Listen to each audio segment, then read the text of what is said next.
There's a bunch of elections going on. European elections where the far right have gained significant ground. Indian elections where, despite significantly lowered vote share, the fascist Modi was re-elected.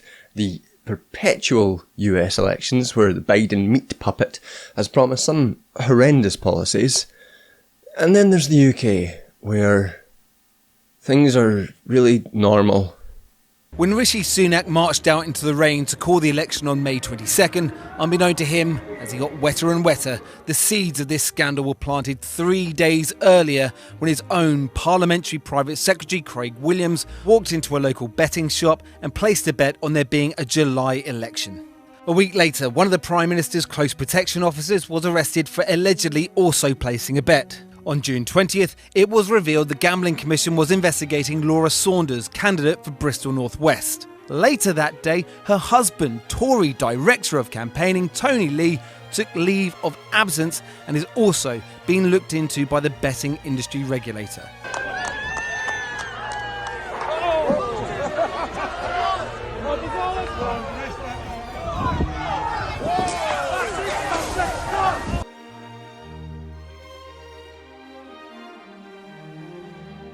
Would you authorise the firing of nuclear weapons? It's a vital part of our defence, and of course that means we have to be prepared to use it.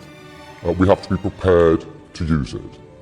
don't normally do these sort of current affairs style videos. I prefer sort of diving into theory. But this UK election period has just been so absurd and evil that I feel like I need to excise it out of my brain.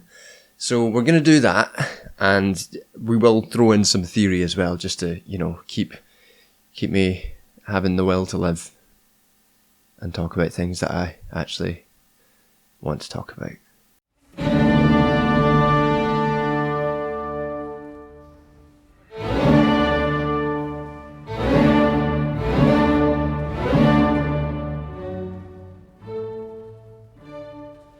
The UK Labour Party, led by Sir Keir Starmer, whose dad was a toolmaker, don't you know?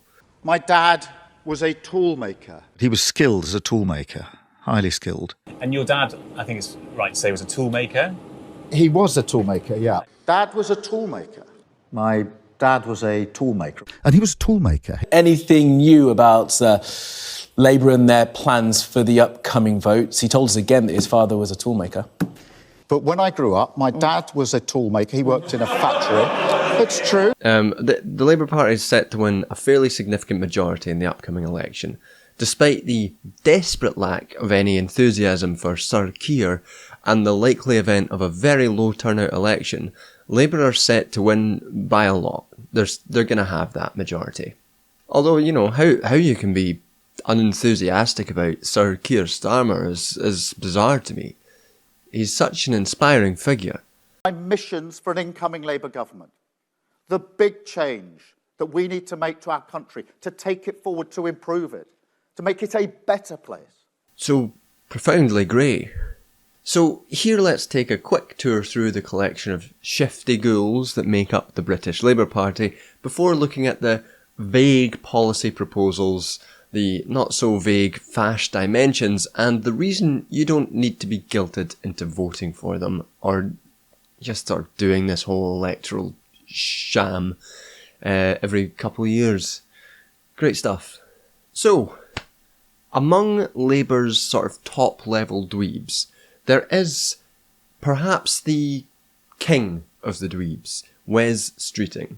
Wes was, of course, knighted by the late, great Don Foster as a right-wing lick-spittle. I am, of course, inclined to agree. He is most famous for wanting to implement the transphobic caste review, and more on that later, and for frothing at the mouth to privatise more and more of the NHS. Labour Shadow Health Secretary Wes Streeting has warned there won't be additional funding for the National Health Service without major reform if Labour gets into Downing Street at the next election. He also outlined plans to bring in the private sector and weekend services to cut waiting times. But will it work?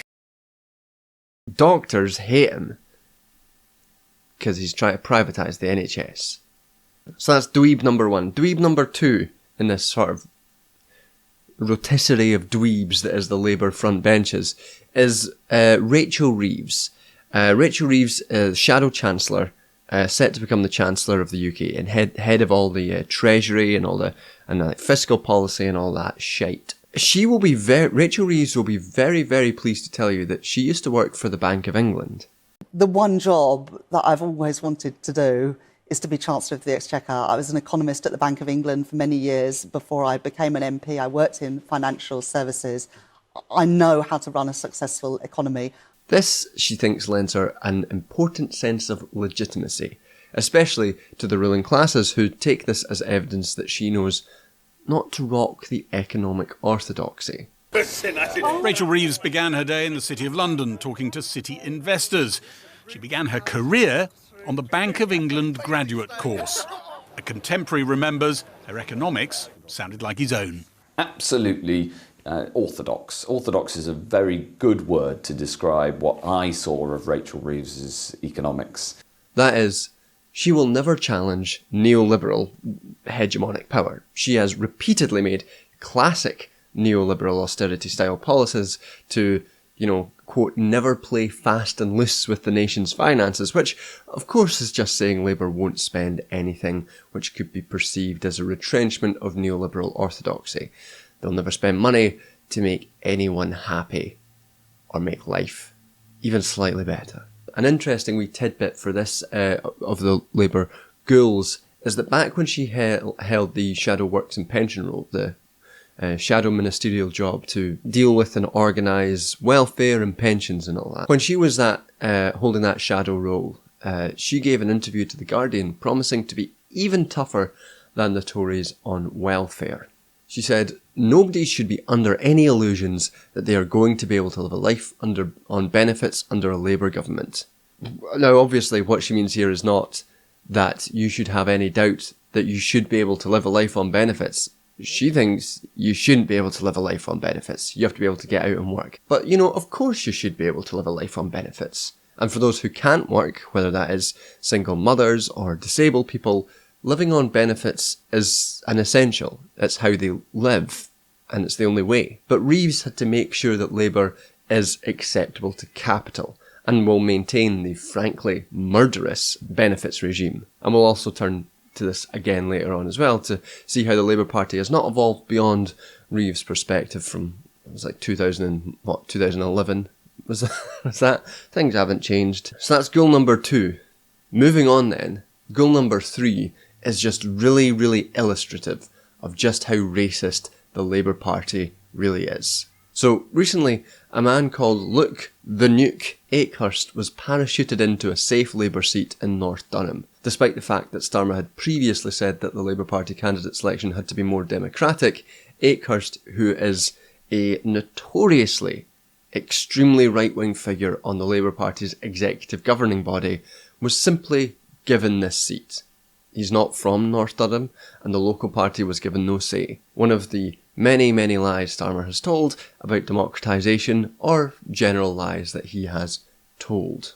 But worse than the undemocratic nature of the appointment is that Akehurst is a truly, truly vile character. Besides just being a vicious right-winger, the reason he gets called Luke the Nuke is because he has advocated preemptive nuclear strikes on empty land to demonstrate the power of Britain's nuclear arsenal. When did NATO ever, fire a nuclear missile? Ever? Are you saying that you actually want to fire a nuclear missile? And most pertinently right now, for this moment, he is explicitly a lobbyist for Israeli state interests. Until right before he got selected, he was the director of the lobby group We Believe in Israel. He's called the UN anti-Semitic and defended the claim on the grounds that it is very biased against Israel. Akehurst has made several outright racist statements against Palestinians in one of the several thousand tweets he deleted. Very suspiciously before his selection, he linked to footage claiming that a Palestinian video creator was a crisis actor. He's called for occupied West Bank territories to be formally given to Israel and repeated that illegally occupied Syrian Golan Heights are rightfully Israeli. And when challenged on the legality of that, he responded simply that international law needs changing then. In a time of indisputable Palestinian genocide, placing this racist lobbyist for a genocidal state in a safe seat is truly symbolic of how repulsive the Labour Party is. But Akehurst's racism isn't just confined to Palestinians. Like many of these non-Jewish Zionists, because Akehurst is not Jewish, he has made some absolutely startlingly anti-Semitic comments. In a recently surfaced video, Akehurst had this to say about anti-Zionist Jews. That because they have abandoned very much of their Jewish identity, they don't go to shul at all. It's become a purely cultural thing around the occasional bowl of chicken soup or whatever. He really is truly a vile racist character, representative of a vile racist party. But this story gets even worse when it's placed against the horrendous treatment of former Labour candidate Dr. Faiza Shaheen. So Shaheen was an economist who was a former business editor for Channel 4 News, has been the director for the left of centre think tank, the Centre for Labour and Social Studies, and has been fighting for her Labour seat, the Labour seat in her home constituency for several years. She won selection democratically in her local party before the Labour Party on whole decided to simply remove her. And the formal justification of this was that tweets she had liked, including some that were just her experience of Islamophobic racism she's faced in the Labour Party, they indicated that she would not be a quality candidate for the role. You got an email tonight. When? Just like an hour ago. Saying... So basically, suddenly I'm I'm out campaigning and my phone's blowing up. They've briefed the press. They briefed the press before they even had the decency to call me and talk to me. There was a meeting yesterday. My baby cried through half of it, so I don't know how they came to a decision because I couldn't even hear their questions. 14 tweets since 2014, 10 years. 3 of those were like about the Green Party, me liking my friend tweet before I joined the Labour Party. And one of them was about my experiences of Islamophobia in the party. Like, how am I not allowed to talk about my experiences of Islamophobia and the double standards that I've seen and that we see with Diane Abbott, for instance? I honestly, I'm just so shocked right now to be treated this badly after being such an active member of the party. And indeed, Starmer repeated several times in the wake of this story that Labour needed the highest quality candidates. I've been very clear since we started selecting our candidates, and we're getting to the end of that process now, that I wanted the highest possible quality candidates to put before the electorate. Apparently, the economist of inequality and visiting professor at LSE who has lived and worked in her constituency her whole life is not the kind of quality he's after, whereas the notorious right-wing Zionist who's parachuted into a safe seat is. And what's revealing about this whole affair is that Shaheen wasn't going to be a prickly character for Starmer. Frankly, to her discredit, and frankly, a very good illustration of how people can be co-opted. She has repeatedly said that she supports Starmer and his reforms of the party post-Corbyn. So she had enough left-wing credentials to be a figure Starmer could have easily used to assuage left-wing disillusion within the Labour Party. But fundamentally, he didn't want that. The Labour Party has decided that beyond what even Tony Blair did, it doesn't want or needs any left-wing vestiges left. It's a party contesting exclusively on Tory grounds, and it is joyously moving away from even pretending to give a shit about left-wing politics. And on that note, about no longer pretending to give a shit about left-wing politics, we can move on to our final ghoul, the dull man himself, Keir Starmer. There's too much to actually really say about Starmer to fully critique him. He's done lots of shit, broken so many promises, and there's a lot to say. So let's just we're just going to stick to some hits that are relevant for this election season. So Starmer cut his teeth as the head of the Crown Prosecution Service and has frequently bragged about jailing black rioters who were involved in the 2011 London riots, a carceral theme he's sticking with in this election. Starmer ran his Labour Party leadership campaign on essentially pretending to do Corbynism with competence. And he lied. And even at the time, frankly, it was obvious that he was lying. And, you know, if you were tricked by it, you know, we'll forgive you. But, you know, come on. He made pledge after pledge after pledge, which he broke and will continue to break. You told the country Jeremy Corbyn would make a great Prime Minister. You then expelled him from Labour. You campaigned for a second EU referendum. Now you don't talk about the EU. And you dumped all the left-wing policies pretty much you once loved. Your short political career is a catalogue, actually, of broken promises and changed positions. So how can the people in this room trust anything you say? He recently said in his boring voice that he would be very prepared to use nuclear weapons. We have to be prepared to use it. Which, you know, nothing like sentencing the world to death with that voice. Yes, I invite the world to be dead, and I would like it to be dead even more. Boom. It's embarrassing. We deserve a better apocalypse. But perhaps most damningly, again, sticking to themes that seem to be appearing throughout this election and about who the Labour Party are, Starmer, a human rights lawyer, as he likes to say, defended in a radio interview after October 7th that Israel has the right to withhold power and water from Palestinians. I'm very clear. Israel must have that, does have that right to defend herself, and Hamas bears responsibility. A siege is appropriate? Cutting off power, cutting off water? Well, I think that Israel does have that right. It is an ongoing situation.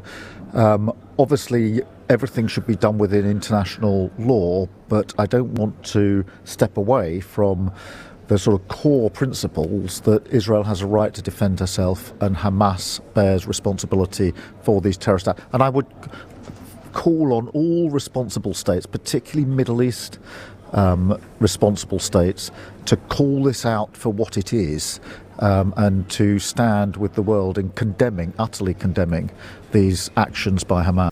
Like with Akehurst, Starmer has pretty much shown that to support the Labour Party is to support genocide. There's no two ways about it.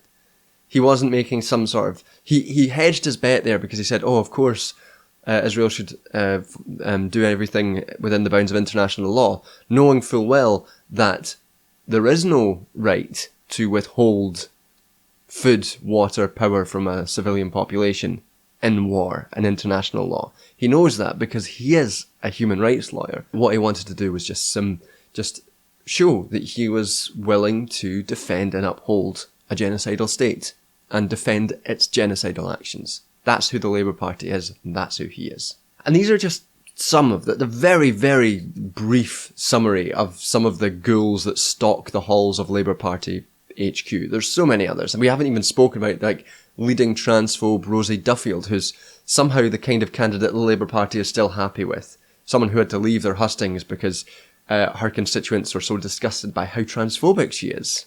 You know, it's quite well known just how vicious and cruel the right wing of the Labour Party is, and frankly, it's also quite clear how ineffective and wet the remaining vestiges of the Labour Party are. You know, it's the zombie of the political wing of the Labour movement. It's a shambling corpse animated by nothing but ambition for power and no idea what to do once that power is achieved except to stumble on, consuming the country and rotting away. So I guess let's take a look at some policies.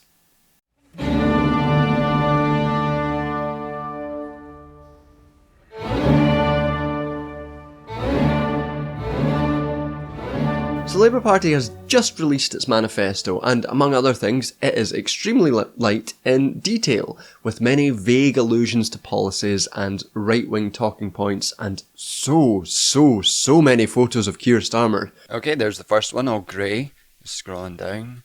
Oh, and another. Oh, and another, just to make sure you know. Oh, there's another. British flags there as well, great stuff. a few pages there before we get, oh, yeah, another with soldiers this time, national security, important. Oh, and another just staring at the sea. Oh, and another one with Rachel Reeves this time, looking at their probably printouts of tweets or something. And then, oh, that's a first photo that's not got Keir Starmer on it. It's just got a propeller. Maybe the propeller is Keir Starmer. Oh, there he is. There he is, in an engine, hoping he doesn't get sucked in. That one's not got Keir Starmer. There he is. Way! Any more? Yeah, there they go, walking through. No Keir Starmer there. Oh, Angela Rayner. Oh no, but there he is, back again. We are 38 pages into a 136-page document. There are so many pictures of Keir Starmer here. I mean, can you blame them though? Clearly, the camera loves him. Give him a shot, Keir. Work it, baby. Yeah, that's how you look like a grey slab. So, aside from the table stakes, the knowledge that Labour are going to continue to maintain neoliberal austerity politics with their public investment plans barely differing from the Tories, and on a downward trend, and the fact that they had a right-wing businessman launch the manifesto, there are some key areas that I want to draw out for being shit, and kind of reflecting the sort of logic that is apparent throughout Keir Starmer's career, and the sort of imperialist racist logic that is present in the Labour Party. Firstly, as one of their top priorities, Labour are absolutely committed to policing.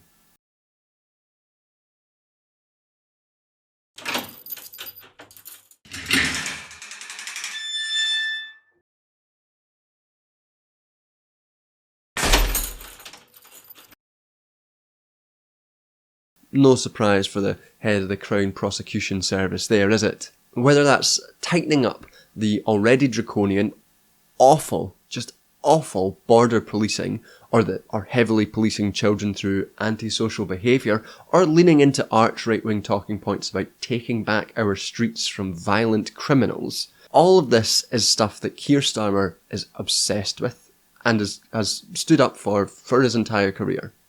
He is a real cop-in-chief, and he fucking sucks. I mean, for one thing, antisocial behaviour policing is well understood to disproportionately target and criminalise poor black and brown young people. All good for Labour. This is all tied together with a commitment to militaristic national security commitments under the headings of strong foundations. Again, seeing reflections of Starmer's comments on nuclear weapons, these policing, these bordering, these militaristic ideals are all part and parcel of the same sort of liberal politics which can tend fascist. I want Great Britain to say no more. So yes, I have pledged to defend our borders and set us up on high as one of the greatest nations in the world. So with this obsession with like militarism, policing, racist border patrols, no migrants or racialized person or anyone who's made vulnerable by these institutions has to explain why they wouldn't vote for a party that was committed to their caging. The Tories' racist policies are attacked not for being racist and inhumane, but for being too expensive and unworkable. They talk about the Tories' plan to ship people off to Rwanda, but they don't talk about it as horrendous, disgusting, racist politics. They talk about it as expensive and unworkable. If only we could have a cheap way to send migrants to Rwanda. Would that be good? As long as it's efficient. You want your racist policies efficiently enforced? Well, the train still won't run on time though, but we can do that. A second policy worth talking about is that Labour is committed to implementing the Cass Review. Now, for anyone who doesn't know, the Cass Review is a review of research on trans healthcare. It has been widely criticised for its methodological inadequacies and obvious transphobic biases. Yet, Wes Streeting, and with the support of famous transphobe Rosie Duffield, is taking time out of his busy schedule of trying to privatise the NHS to ensure that trans healthcare in the UK remains segregated and becomes even more so. And this has been combined with Starmer coming out and saying things like he's not in favour of teaching gender ideology in schools. So essentially coming out and utilising far-right talking points to attack trans people. Similarly, Rachel Reeves has said that she'd be willing to meet leader of the hate movement J.K. Rowling, who just days ago, as of recording, came out in support of the Communist Party of Great Britain as being the only party that's transphobic enough for her, which is a turn that nobody saw coming. Being so transphobic, you end up becoming politically aligned with a strange Stalinist communist party is something. And then the Communist Party then disavowed her for being too transphobic. Too transphobic for the Communist Party, but not for Rachel Reeves and the Labour Party. And then Wes Streeting, do we remind you about Wes Streeting, was disappointed and wanted to, said he had more work to do for the, to allow, to rebuild trust with people like J.K. Rowling, to seriously engage with her arguments.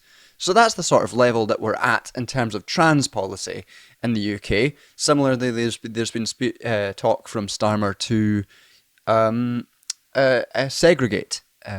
segregate hospitals, to continue the medical segregation of trans people in the UK. So that's the level that we're dealing with in terms of Labour Party policy.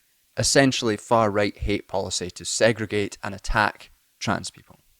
That is, this Labour Party is committed to making life worse and worse for trans people in the UK.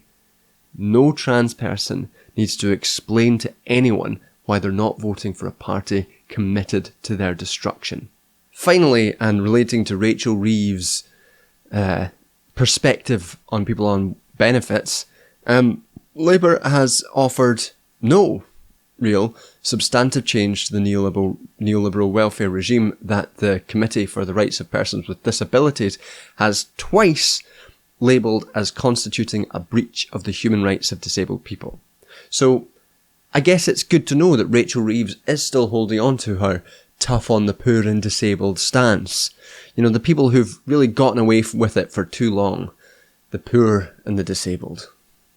Instead of being human, the Labour Party make clear that sanctioning will continue, that taking away, stripping people of their benefits will continue if they don't actively be seeking work, if they try to live on benefits, as Rachel Reeves would say, and pushing people into work is still the top priority of the party. You've got to make sure to keep that reserve army of Labour active, keep wages down, even if it's at the cost of killing disabled people. No disabled person needs to explain why they're not voting for a party that's committed to their death.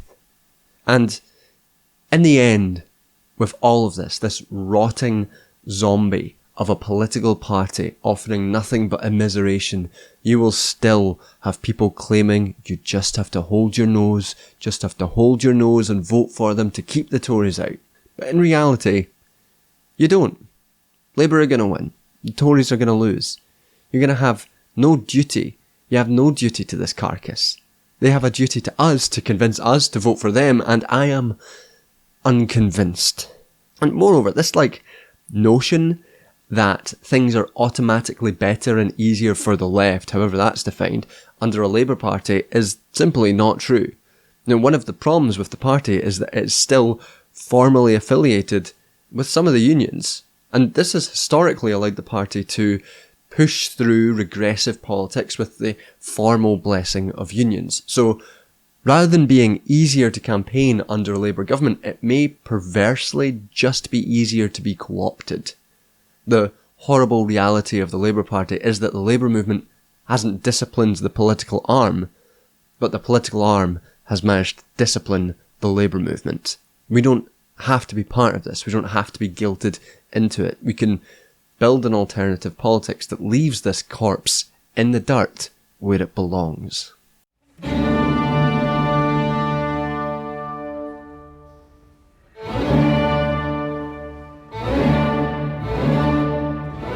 But the Labour Party isn't the only horrendous election news out. Still in the UK, we have the SNP in Scotland, whose deputy leader is a far-right, misogynist, queer-phobic Christian nationalist, Kate Forbes.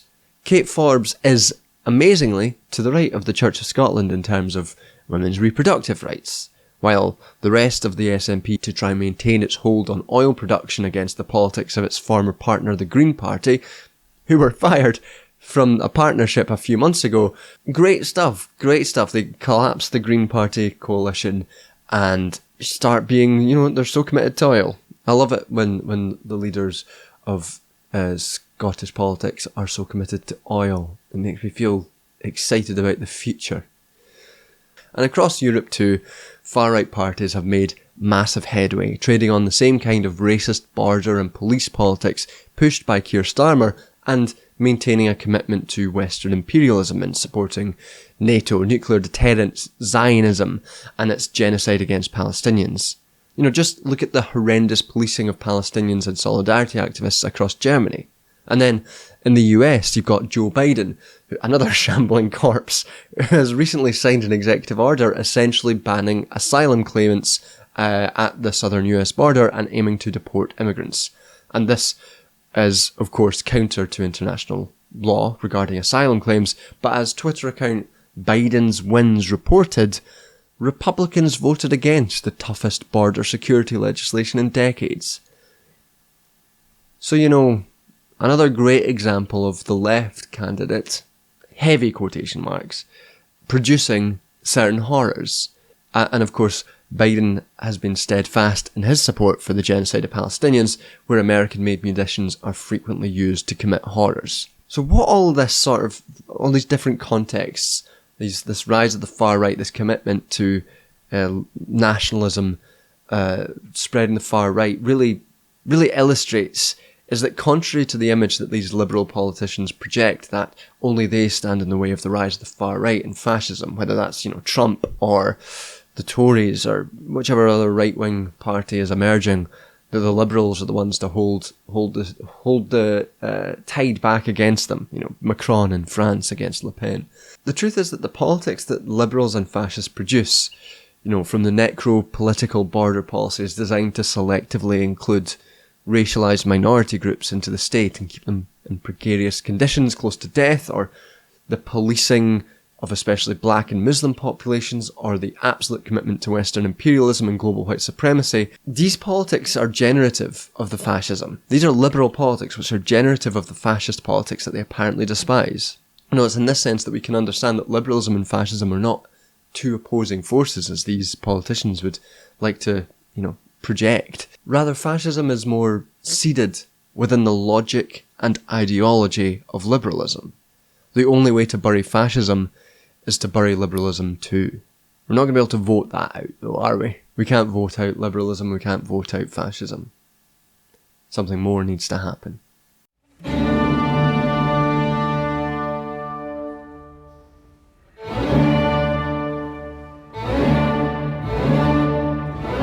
So there's not much of a conclusion to take away from all of this, really. Fuck the Labour Party. All the cool people hate the Labour Party. But no matter where you are, the limits of the liberal election system are clearly on display, whether that's across Europe, the US, India. We need to be engaging beyond, in politics beyond the narrow confines of the electoral state, the narrow confines of liberalism, which is then producing fascist political forces that liberalism claims to exist in opposition to. So instead of this, we need to be building power wherever we can, whether that's union power, community power, or both together threaded into a mass movement. The Labour Party may be a shambling, aimless husk, but we don't need to be. I guess spoil your ballot if you want to vote. Alright, thanks for watching my excising of all election thought out of my brain and my hatred of the Labour Party be expunged in front of all you. This is more sort of a personal therapy session to me than anything else, but I hope you enjoyed it. And if you did, please consider supporting me on Patreon or giving a one-off donation via PayPal or Ko-fi. All links in the description would really help me out going forward, trying to continue making videos. All $10 and up patrons get their names read out in the credits, so I will just do that now for those lovely folk.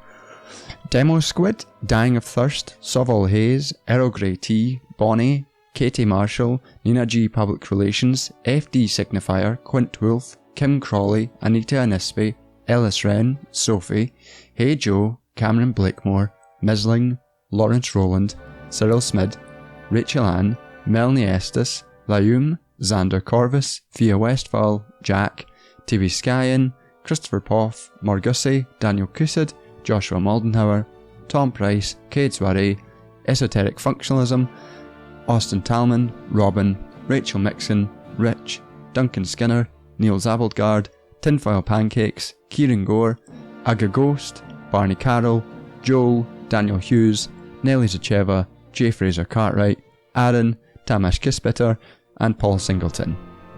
And yeah, like I say, thanks for watching. I love you all, and yeah, hopefully more videos going in. I need to really start trying to plug out some more videos while maintaining the quality of what you'd all come to expect.